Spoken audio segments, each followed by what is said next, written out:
Welcome to another edition of Cheers to Careers. I'm Steve Ridinghouse, the Career Outreach Coordinator at the School of Journalism and Mass Communications at KU. Hello and welcome to another episode of Cheers to Careers. I'm Steve Ridinghouse, the Career and Outreach Coordinator for the KU School of Journalism and Mass Communications. Today we are joined by 2014 grad Ashley Booker Brunhoeber, correct? Correct.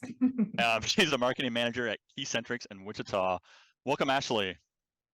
Thank you. I really appreciate being here. And I think it's almost, we're about a month away from your 8-year since you graduated from KU. What have you been up to for the past 8 years? Yeah, absolutely. It's just crazy when you say that out loud that it's been 8 years. Oh my gosh, dating me a little bit. No, I've done several things. So from a personal life standpoint, I've gotten married.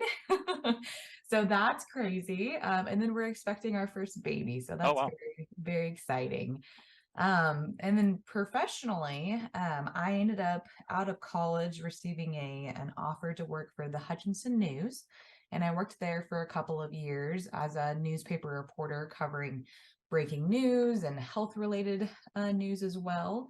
And then after that transitioned into philanthropy and working in a communications and marketing department for the Kansas Health Foundation. And I worked for the Kansas Health Foundation for 5 years before joining Keycentrix here in July. So I've really enjoyed my time there. And also while doing all of that and working full time at the Kansas Health Foundation, received my master's in healthcare leadership at Friends University. So it's been busy. And what is kind of your primary role at Keycentrix? Did they actively recruit you, or did you kind of find them, or how did that come about?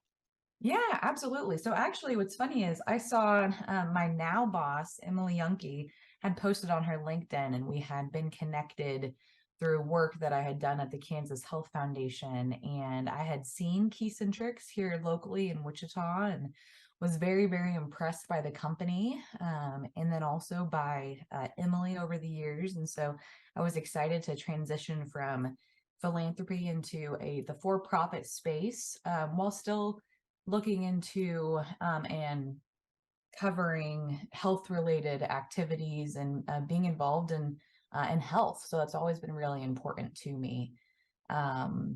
So I saw she had posted on LinkedIn and checked them out. And like I said, the company has been really engaged in the local community and also the statewide community, all while being a nationwide company. So I was very impressed by them and our president and CEO, Luis Rodriguez, and checked them out. And the process was fun. And here we are, I think 5 months later, which is crazy.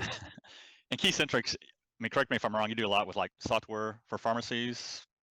Yep. Okay. Yep. A pharmacy management software. So pretty much everything that you need to run the back end of your pharmacy. And so pharmacy technology for them. And you touched on this already, but it seems like every little piece of your career has had some sort of healthcare focus to it. Was that by design, or did that just kind of come about?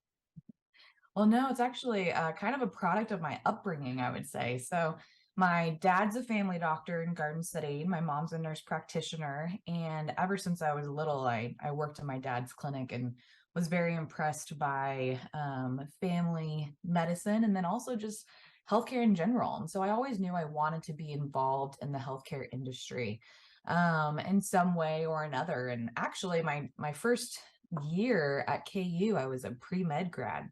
Oh, wow. So that was an interesting chain of events and moving from being a pre-med grad into a journalism grad. But for me, I knew that, making a difference in healthcare didn't just mean being a doctor or being a nurse, even though those are incredibly valuable, skills and jobs that we need, especially by people who do a good job at them and put excellence and care above all else. And so for me, I knew that I always wanted that to be a part of my life.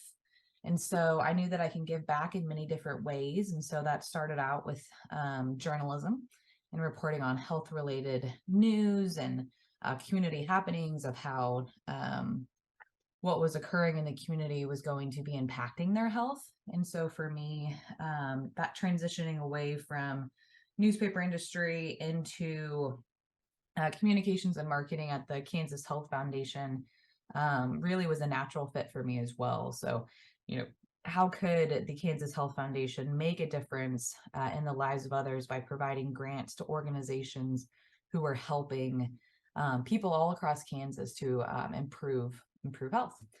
And then from there, was really interested in Keycentrix and their work and providing the backend software to pharmacies, and then also finding ways to provide reliable technology that is affordable so that pharmacists can do a good job of caring for their patients and don't have to worry about junky or clunky software, but also software that is affordable. So it's been interesting.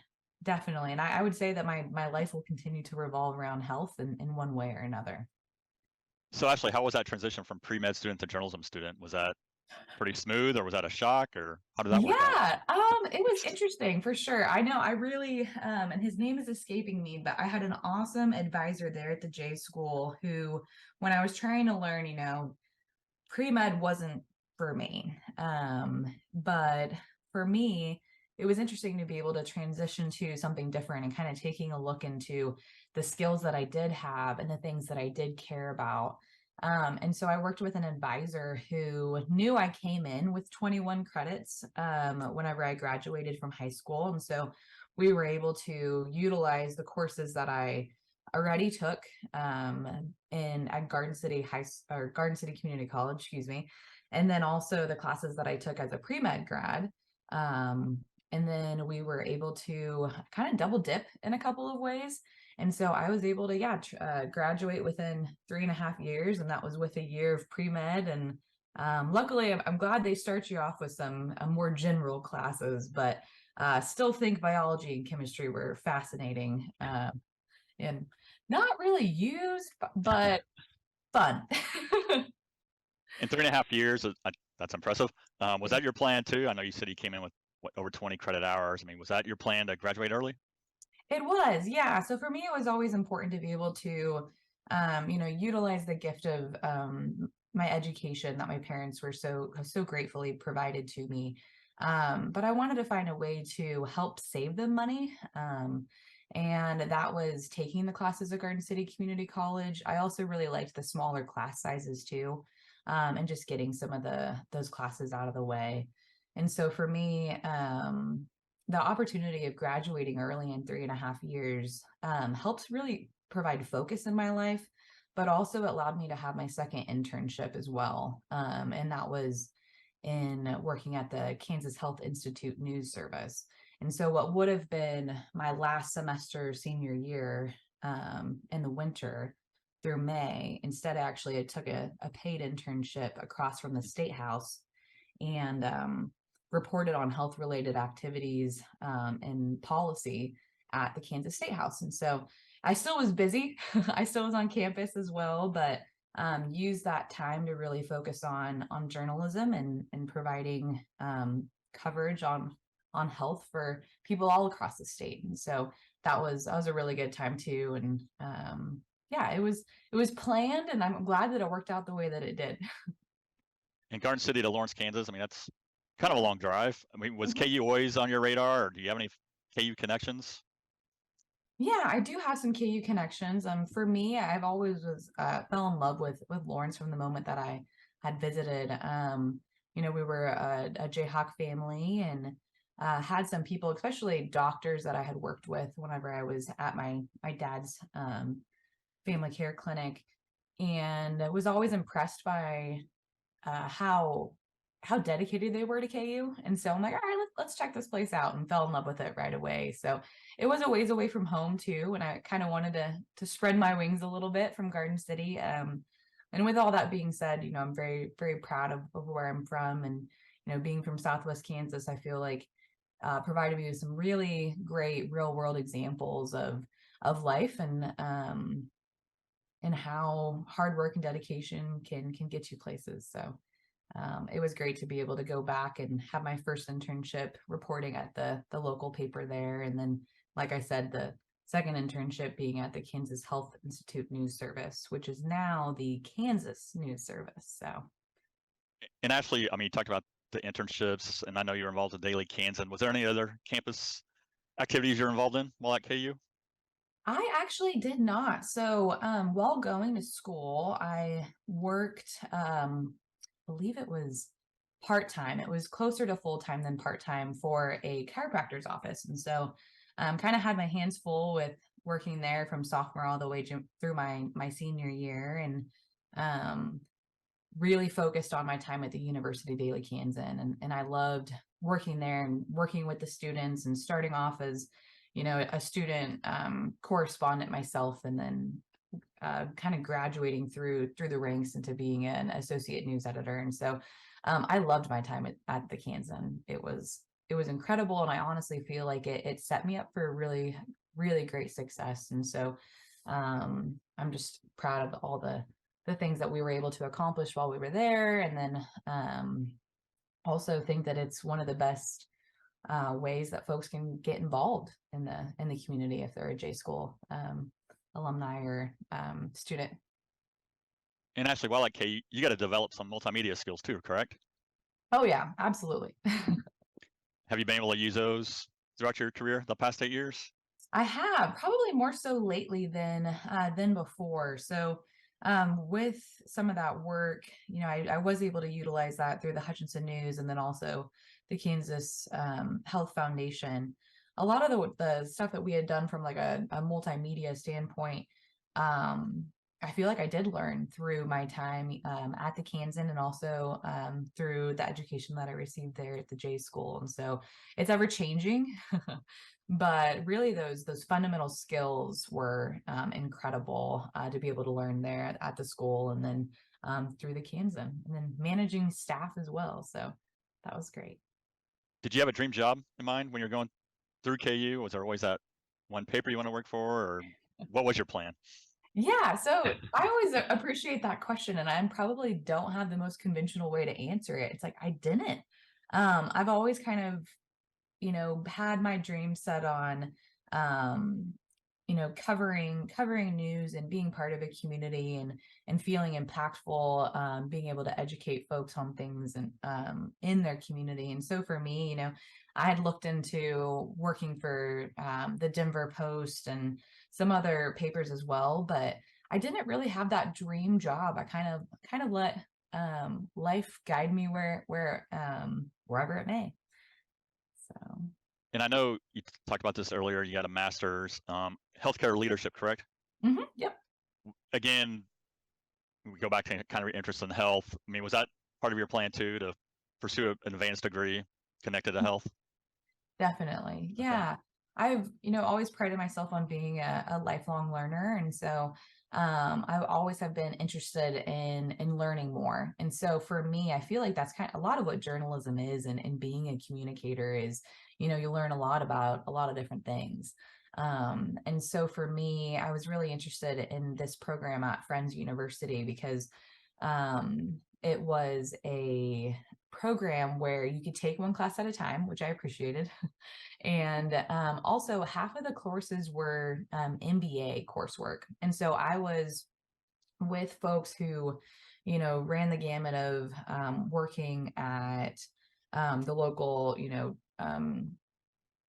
airline manufacturers and people who own their own businesses, to were in charge of nursing staffing at the local hospitals, to were running their own family practice centers as well in management. And so for me, it was interesting to be able to lean into and provide a little bit of expertise when it comes to communications and marketing and health, but also learning a lot from them as well, and what it takes to kind of make the healthcare industry go round, and the importance of providing, quality care. But again, it really comes down to, for me, making a difference in healthcare. And part of that too is communications and marketing. And we know that communication skills are incredibly important in communicating with people of all walks of life. And so it was great to be able to provide some of that expertise, but really like learn from others too. And so I enjoyed it, and already am utilizing a lot of the things that I've learned from them as well. But it was great to also have the opportunity while working full time to just take one class at a time. They were 8-week courses. And so I really enjoyed that.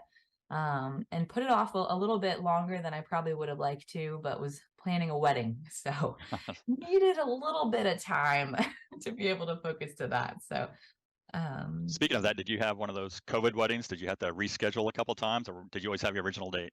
no, thank God. Yeah, Yeah. bless the people who had to go through that. That was rough. Mind you, we did feel kind of the after effects of COVID related to pricing changes because obviously vendors had to go without people who were paying for services for quite some time. And so nope, we planned our wedding in 4 months because they had a cancellation on our venue, and so we actually got married just a little over a year ago. And so it was great to be able to get married like practically a whole year earlier than we were going to. So um, it's been an awesome experience, and but I don't know that I could have managed planning a wedding, working full time, and going to school. So um, little had to take some looks into my life into what was most important, and still was able to graduate at a pretty reasonable time. And but I'm proud to have accomplished that, and I think I'm probably done though. How has your time management skills? I know it's always important as a reporter, communicator. How they developed over time? And you talk about going to school, working full time, planning a wedding. I mean, how did you manage? Yeah, that's a good question. I think too, just staying organized and making sure to prioritize what you can. And for me, it was always making sure that I did what mattered most. So like during the weeks, I would focus on my coursework, and I would look ahead also at the weeks ahead. And but I kept my weekends for my family. Family is really important to me, and we're here in Wichita, and my husband's family is in Augusta, and my family is in Garden City. But every weekend we're spending time with family and friends, and so for me, it really helped to kind of make that my goal for the end of the week, is being able to Friday night, okay, I'm done. We're gonna spend time with family. We're gonna spend time with friends, but I have to hustle to get everything else done ahead of time. And so that meant getting my coursework done before some of my other colleagues, and but also having to work ahead and making some sacrifices as well, of getting up at 5 a.m. to do coursework, or staying up until 10 or 11, and managed to make it work. But I'm a morning person, so getting up at 5 a.m. and doing school stuff really wasn't that hard for me. But I know too that there's a lot of people, especially working families, who get their masters, while having children, and kudos to them, because that was something I was trying my best to prevent, just so I can focus a little bit more. But my own family, my own mother received multiple degrees while being pregnant, and then having me as a kiddo. So it just really puts life into perspective of folks who can manage all of that at the same time. So very impressed by that. So it sounds like you've had some good role models along the way to Yeah. help you along. Hey, I noticed you sent some awesome photos for the podcast, like from your time at KU and your career. One photo I noticed, you were with former Senator Bob Dole. Was that during your reporting days in Hutchinson, or was that another event? It was actually in my time in Garden City, and Okay. so I love that photo. I wish it was a little higher quality photo, but it was incredible. So it was an evening event, and so as we know in journalism, you work nights and weekends, and it was one that I was fortunate to be able to attend as the intern there during the summer. And so Bob Dole had come down and had been speaking to folks there in Garden City, and reported a little bit on what he had come to talk about related to his past campaign experience, and really just recollection of his time over the years. And it was wonderful because he set aside time at the end of his conversation with staff. He was very, oh sorry, no, staff with the residents there in Garden City. Very engaging, funny man, and feel blessed to have met him. But he set time at the end of his speech and conversation to talk to me. And so what actually is funny is the person who took that photo was his pilot. And so his pilot had said, Senator Dole, we really need to get going. We're getting ready to go to their next stop. And he grabbed my hand and he said, no, he's like, this girl right here is a KU grad and we're going to keep on talking and then the plane can wait. So I thought that was pretty cool, and as being a young student, having someone who was as incredible as Bob Dole stopping his plane for me just to talk to me a little bit more. And the fact that he recognized that I was a KU grad was pretty cool. So the pilot, of course, said, yes, sir. And he took that photo of me. So I thought that was pretty neat. It's actually one my mom had framed for me because she thought that was pretty cool too. And actually, I know you've talked a lot about transferable skills, which I know we always preach here at the J School. What advice would you have to the soon-to-be grads if you had to pinpoint a couple skills or traits they should develop before they graduate? Oh, definitely.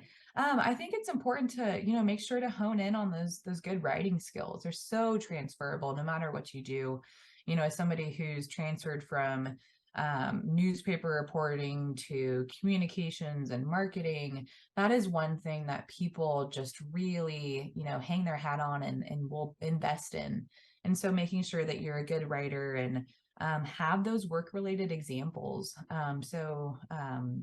Internships, having those under your belt, and other transferable skills would be, I would say, customer service skills, and really making sure that, you're reaching folks and communicating them in ways that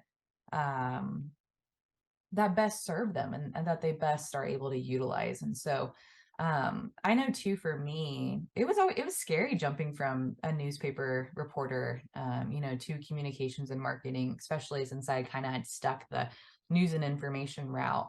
But I had a mentor in Hutchinson who reminded me, you're not this one job, right? You have all these incredible skills that you've learned along the way. You went to a great, great school, and you can do so much more than what you think that you can. So expand your horizons, stop mourning, that job that you're leaving, and think about all the good that you can do with the skills that you have, because they are transferable. And also, apply for jobs that you think that you're not qualified for, because the reality is you probably are, right? You're young and you're able and you're willing to learn, and also you have had mentors over the years who have helped guide you to be who you are. So I know it's hard when you're young and you're a student and you're applying for a job and it says must have 2 to 3 years experience or whatever, but see past that, apply anyways. Why not? Because that's really helped me in my life. And I've had, bosses who have taken a chance on me and been willing to teach me on the job. But really, it's using those skills from the University of Daly, Kansas, from mentors over the years, from the teachers there at J School, and just leaning into that and just kind of having some faith in yourself and in what you've learned. So why not just do it? No, well said, Ashley. I think you're ready to be the keynote speaker at commencement. I like it. Oh, Hey, thanks for spending some time with us. I know you got a busy schedule, and I think you have a nice KU mug somewhere, don't you? I do. I do. But yeah, we always say, hey, cheers to your careers, and keep up the great work, Ashley. Thanks. Cheers. Thank you. Cheers.